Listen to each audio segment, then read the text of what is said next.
Owen Hussein here from FightHype.com, and I'm here with Lawrence Okolie. Lawrence, I want to grab you for an interview for your fight anyway, but we've just seen an event where we just got to discuss this first of all. Dean Whyte, brother to Dillian. And you ran quick. Dean Whyte, brother of Dillian Whyte, and yourself have spoken. It looks like he wants to quash the sort of feuds that's going on between you guys. Sort of response back to that.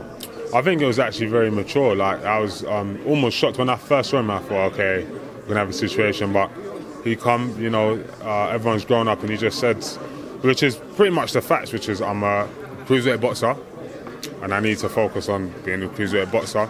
If I move up to heavyweight, then we can sort any boxing out.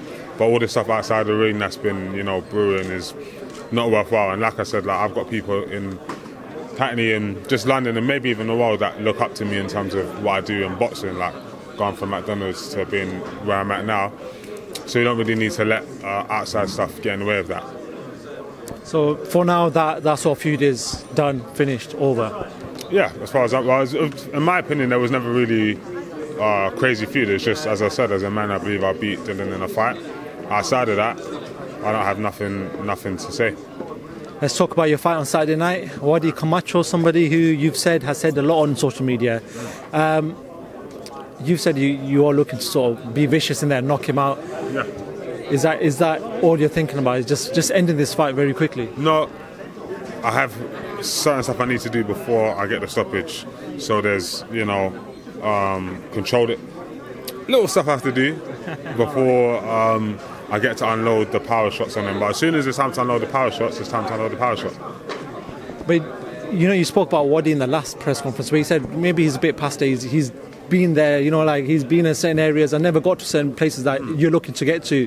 Do you feel like he's a fighter that's way towards the end of his career? I don't know. It depends on what happens after the fight. But, you know, I really have to put damage on him.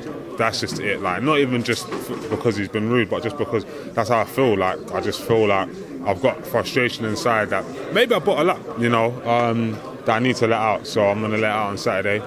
And I've been working a lot on inside. So once I have hit him with some shots, he is going to try and close the distance and smother and hope that I hold. But I won't be. So there's no safe place. On that table there, you prophesized, shall we put it, that you want to become a world champion by the maybe end of this year, maybe next year. Yeah.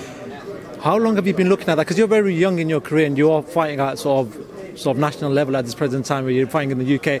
How quick do you want to fight and move on to the bigger boys? As soon as, because not that I anticipate losing, but I just, like, that's not one thing that's ever going to stop me. Oh, are you ready? Are you not ready? Like, as an amateur, going back to that, it wasn't too long ago, 2 years ago, I had 15 fights by the end of 2015. By the end of 2015, I had 15 amateur fights. Somehow I managed to go from there to become European champion and Olympian. So I don't have any problems going in against people with more experience, who are harder punchers, who are more slick, more this, that and other. I'm ready to go. So as soon as opportunities arise, which is a crazy time, where Usyk looks like he's going to relinquish the titles. If Usyk relinquishes the titles, there's 4 world titles available, which means 8 different fighters are going to fight. And then I don't know how much it would be, 16 or whatever within the next whatever months. Do you get where I'm coming from? I'm going to fight for the belt, so I can be one of them. And I'll win. I just spoke to Eddie. He said he's looking to make that Dennis Lebedev fight. So that's when you talk about experience, when you talk about somebody who's been in that ring and fought at world level. Dennis Lebedev is somebody in that division who's done that. Is that even Eddie goes, it might be slightly early, but sometimes an opportunity comes, you might have to take it. Do you feel like if that Lebedev fight was to happen next, after this fight, that you're ready for this? Yeah, no doubt. I mean, just physically, like, as much as boxing is the most important thing, physically I'm young, fresh, athletic, ambitious, hungry. That goes a long way against someone who's in their late 30s and, you know, coming to, I don't know if it's the end of his career, I don't know him on a personal level, but ultimately he's a lot shorter than me, southpaw, good counter puncher. So as long as I don't overreach and fall in, I should do all right in that fight. Obviously, a lot of fighters from Matchroom are going over to the US, fighting out there. Seems like Eddie's taking a few, bringing them back as well. Do you really want to be on that during the first card, ages undercard? I want the bag. Yeah, I want the bag. But yeah, no, definitely I want to be on that card. It'll be amazing. Obviously, AJ is my manager and someone I look up to and a friend, so it'd be good to be able to support the show. And good for myself to get a trip to New York, have another fight in another country, which is good experience, and then win a world title before the end of 2020. Just a quick one on that, just the last thing. You know, a lot of fighters I speak to, the sort of dream is to fight in sort of MSG, fight in Las Vegas. Is that something that you've always, since you've got into boxing, that you've always thought of going to them big arenas and headlining it? Is that always the dream of every fighter? Not really. Do you know what I mean? Like my main thing is I wanted to become an Olympian. I didn't even think about professional. Yeah. Now I'm a professional. I want to just become a world champion.